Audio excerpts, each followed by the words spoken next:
Olá, pessoal, tudo bem com vocês? Bom, na aula de hoje a gente vai falar então sobre os conceitos do PIS e COFINS, o que é o PIS e COFINS, da onde que ele veio, para que ele serve, e um assunto muito interessante, né? Também temos a base de cálculo do PIS e COFINS, que ela é diferente, tá, gente? A gente está falando de lucro presumido, ela é diferente de lucro real, tá bom?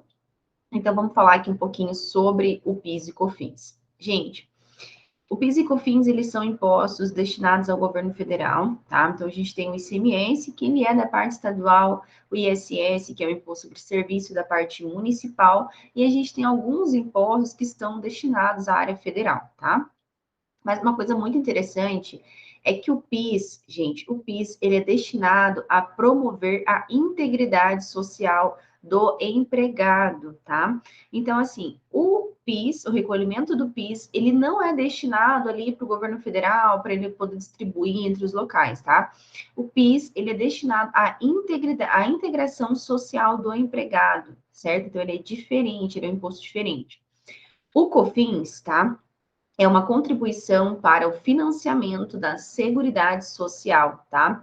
Que inclui o quê? Inclui a previdência social, a assistência social e a saúde pública. Então, assim, ele é para o governo federal? Sim, mas eles são destinados, tá? O PIS, para poder ajudar, então, na integração social ali do empregado, e o COFINS, que é para ajudar, então, para o financiamento da Seguridade Social, que é a Previdência Social, tá? Assistência Social e a Saúde Pública. Então, esses impostos, eles são destinados para essas áreas em específico, tá?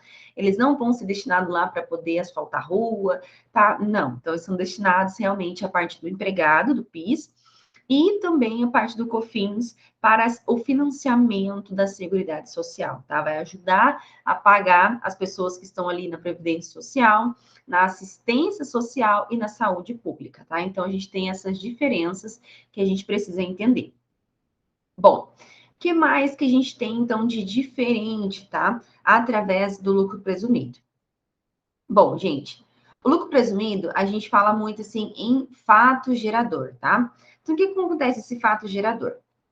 O fato gerador, ele é em cima, tá? De tudo que a gente pagou. Então, ou seja, você faturou, quanto que você faturou? Quanto que você faturou é quanto que você vai pagar dos seus impostos, então, tá? Então, isso é muito importante para que a gente consiga entender. Então, vamos lá. Quando, então, que esses tributos, eles devem ser recolhidos? O PIS e o COFINS, tá? Então, ele é em cima do quê? Em cima do fato gerador, tá? Vamos voltar aqui novamente. Para a gente entender, tá, gente, do PIS e COFINS, a gente tem o PIS, tá, destinado à parte da seguridade, da integração social do empregado, certo?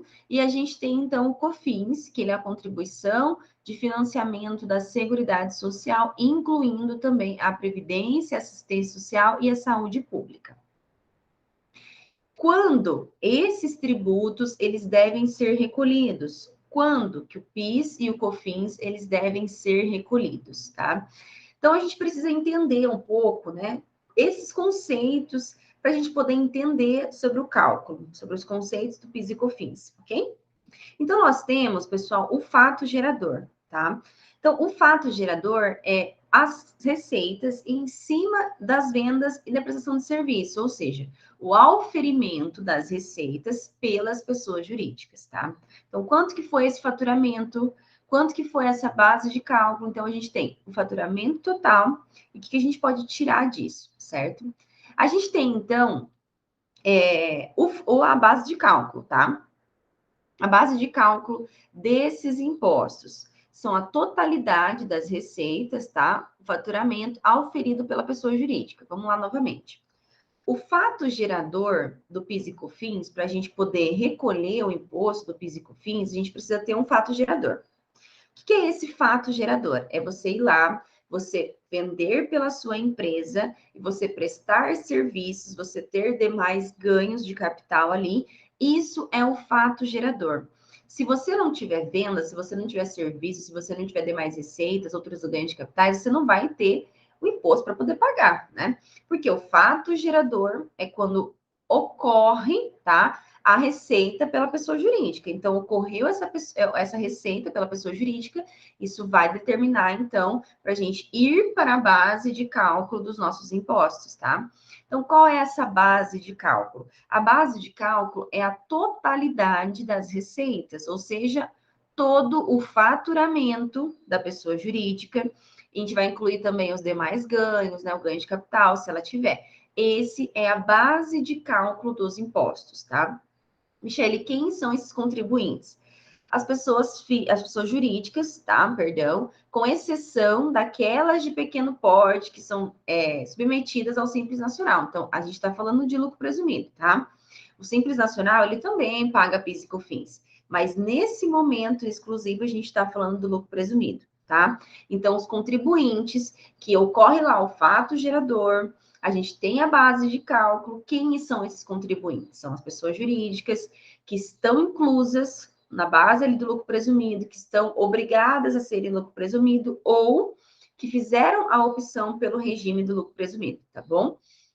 O PIS e COFINS, eles devem ser recolhidos, tá, gente? Até o dia 25 de cada mês. Esse imposto, ele não prorroga, tá? Então, ele antecipa. Se por acaso dia 25 cair no sábado ou no domingo, antecipa para o dia útil anterior, tá? Então, na sexta-feira, o dia útil se caiu no domingo, antecipa para sexta-feira também, tá? Então, esse pagamento, ele vai ocorrer sobre o nosso faturamento. Nós temos a base de cálculo do PIS e COFINS cumulativo, tá? Cumulativo, que é 0,65% e 3%, tá? Então, a gente vai falar um pouquinho mais sobre isso.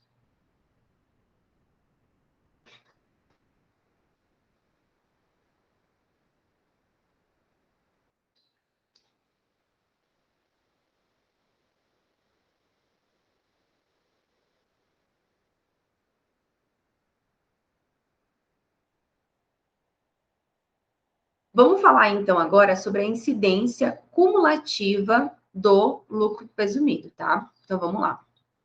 Nesse regime, gente, a gente tem a incidência, então, cumulativa. Cumulativa do PIS e COFINS, a gente também tem a incidência não cumulativa, mas a gente vai falar exclusivamente aqui da incidência cumulativa, tá? Então, nesse regime do lucro presumido, não existe, tá? Não existe a apropriação de créditos em relação aos custos, às despesas e os encargos, tá? Então, como regra, tá? Estão enquadradas nesse regime as organizações que apuram o imposto de renda com base no lucro presumido, tá? As alíquotas, elas são para o PIS, tá? 0,65 e para o COFINS 3%, tá? Então, para a gente calcular esses impostos, a gente usa como base de cálculo o faturamento, tá? Então, reparem que nesse caso, nesse regime, tá, de apuração que a gente está trabalhando no lucro presumido, nós utilizamos o regime, a gente utiliza aqui a incidência cumulativa, onde a gente não pode se aproveitar dos créditos ali, então, dos nossos custos, tá? Então, muita atenção a isso, não pode tomar crédito nos custos, nas despesas e nos encargos, certo? Então, a nossa base de cálculo, ocorreu o fato gerador, né? A gente tem a nossa base de cálculo, que é todo o nosso faturamento, tá? Então, a gente tem que prestar muita atenção nisso. O nosso faturamento foi de 90 mil, vezes a nossa base de cálculo do PIS, 0,65, vezes a nossa base de cálculo do COFINS, de 3%, tá? Porque o regime do lucro presumido trabalha dessa forma, tá? Então, vamos lá. Se eu tiver aqui a minha base de cálculo do meu faturamento bruto, sempre o faturamento bruto, tá? Não desconta-se nada. A gente está falando de lucro presumido aqui. 20 mil reais foi a minha base de cálculo, vezes 0,65 para PIS, eu vou ter, então, um DARF a pagar até o dia 25 de cada mês de 130 reais, tá? Os mesmos 20 mil vezes o meu COFINS, 3%, eu tenho um DARF para eu poder pagar até o dia 25 de cada mês de 600 reais, tá? Então, esse é a nossa base, tá? A nossa base para o PIS e COFINS de forma cumulativa dentro do lucro presumido. Lembrando também que a gente tem códigos, tá? A gente tem códigos que definem o recolhimento do PIS e do COFINS, certo? Então, no regime cumulativo, a gente tem o PIS, tá? Que tem um código de DARF 8109. A gente tem o COFINS, tá? O COFINS, a gente tem o nosso cálculo em cima do faturamento, tudo certinho, né, que a gente acabou de ver, e o nosso código para o recolhimento do COFINS é o 2172, tá? Então, esses são os códigos: 8109 para PIS, 2172 para COFINS, dentro do regime do lucro presumido, tá bom? Então, isso é muito importante para que a gente aprenda, que a gente entenda, porque isso faz a diferença, tá, gente? Quando a gente vai calcular o imposto. Se a gente coloca os nossos regimes de forma errada, nosso cálculo do imposto de forma errada, o que vai acontecer? Vai recolher para o código errado e o imposto ele vai ficar, ele vai ficar pedindo ali ainda, tá? Para que a gente possa fazer o recolhimento do imposto porque não foi recolhido, porque o DARF ele não reconheceu esse DARF, tá? Então, isso é muito importante que a gente entenda sobre isso, certo? Então, essa foi a nossa base sobre os conceitos do PIS e COFINS. Eu espero que vocês tenham gostado. Eu espero você na próxima aula.